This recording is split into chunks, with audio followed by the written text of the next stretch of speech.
à la protection civile. L'ouvrage sera exécuté grâce à un partenariat avec la Principauté de Monaco qui a financé le projet à hauteur de 64 millions d'ouguiyas. Le directeur général de la protection civile a déclaré à l'occasion que cette caserne permettra à la mise à disposition de moyens de protection nécessaires aux citoyens. Plus de détails dans ce reportage signé Fofana Issa.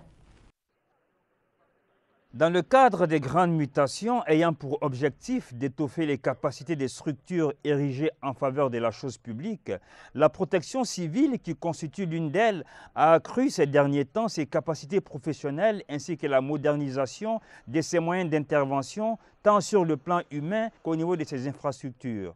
À ce jour, elle a pu acquérir 25 camions d'intervention, 20 véhicules de liaison et de commandement sur fonds propres de l'État. Elle a en outre recruté dans la foulée 120 officiers et agents. Venant s'ajouter à cela la construction des casernes de Tevrakzen et de Toujinine, ainsi que la réhabilitation des celles de Rosso, d'Ixar, de Tayaret et d'Elmina. C'est donc dans la lancée du même programme qu'a eu lieu ce mercredi matin dans la commune de Riyad la cérémonie de la pose de la première pierre de l'érection d'une nouvelle caserne que doit abriter la dite commune. Ce projet, officiellement lancé donc, rentre dans le cadre de la coopération entre la Mauritanie et la Principauté de Monaco, qui est d'ailleurs à l'origine de la construction des casernes Tevrakzen et celle de Toujinine. Pour la circonstance, le secrétaire général du ministère de l'Intérieur a fait le déplacement afin de poser l'acte symbolique donnant le coup d'envoi des travaux.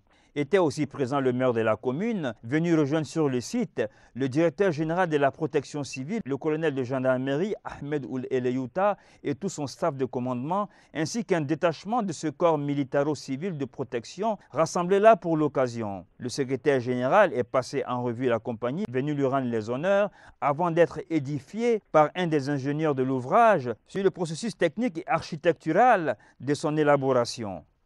À l'issue de la cérémonie, le directeur général de la protection civile nous donne des précisions sur le dit programme. Une caserne qui rentre dans le cadre d'un programme avec nos partenaires de la Principauté de Monaco, un programme qui vise à couvrir l'ensemble des Muqata'a de Nouakchott, des services de la protection civile, et ce conformément au programme et aux préoccupations de son Excellence Monsieur le Président de la République, Mohamed El Abdelaziz, qui a un souci permanent de rapprocher les services des citoyens et de permettre exactement de répondre à leurs sollicitations en matière de secours et en matière de secours incendie et de secours médical.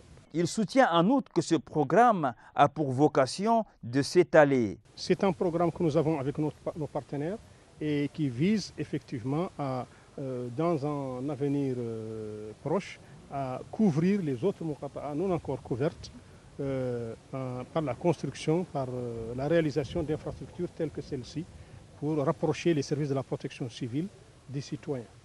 Nous avons déjà la Principauté de Monaco qui a financé 2 casernes avant celle-là, celle de Toujinine et celle de Tevrakzen.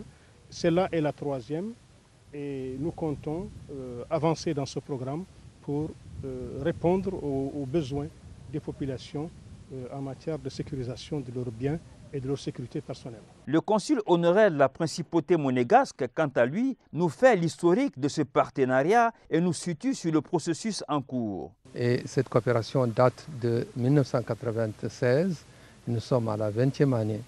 Depuis 2004, c'est des accords qui sont signés, qui couvrent chaque 3 ans. Et cette caserne vient d'être financée à hauteur de 182 000 €, à peu près 60 et quelques millions de guillas. Et en 2016, nous avons signé le dernier protocole qui couvre 2016-2018 pour un montant de soutien des sapeurs-pompiers pour un montant de 250 000 €.